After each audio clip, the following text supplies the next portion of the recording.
ഇവിടെ അമ്മ ഗർഭിണിയായി എന്ന് പറയുമ്പോൾ തന്നെ അച്ഛൻ അമ്മയുടെ വയറുമ്പോൾ പിടിച്ച് പറയും, മോനെ നമ്മുടെ മോനെ നമുക്ക് എഞ്ചിനീയർ ആക്കണമെന്ന് പറയും, അല്ലെങ്കിൽ ഡോക്ടറാക്കണം.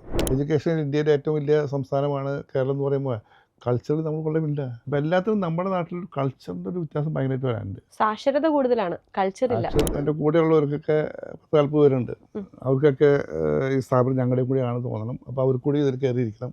കുറച്ച് ഇപ്പോൾ എല്ലാവരും എല്ലാത്തിനും കയറി ഇടപെടാൻ തുടങ്ങി. അങ്ങനെ സുപ്രഭാതത്തിലാണ്, ഞാൻ ആരോടും പറഞ്ഞിട്ടില്ല, വെളുപ്പിന് എനിക്ക് കിടന്നപ്പോൾ തോന്നി ഇനി മുന്നോട്ട് പോയാൽ ശരിയാവില്ല. അങ്ങനെ ഞാനൊന്ന് കാലത്ത് എല്ലാവരും വിളിച്ചു കൂട്ടി, അന്നുള്ള എല്ലാ സ്ഥാപനങ്ങളെയും എല്ലാവരും വിളിച്ചു കൂട്ടി. ഞാൻ പറഞ്ഞു ഞാനിങ്ങനെ ഇവിടുന്ന് ക്വിറ്റ് ചെയ്യാണ്. അപ്പോൾ അവർ കൊണ്ട് കേസ് കൊടുത്തു.